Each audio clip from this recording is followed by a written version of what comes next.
Mēs esam liecinieki vēsturiskam notikumam. Mēs domājam, ka visu zinām.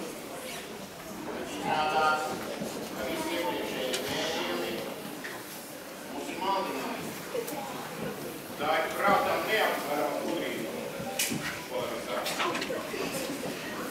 Vai lai izliek, ka mēs esam mērījuši, nekas nav noticis?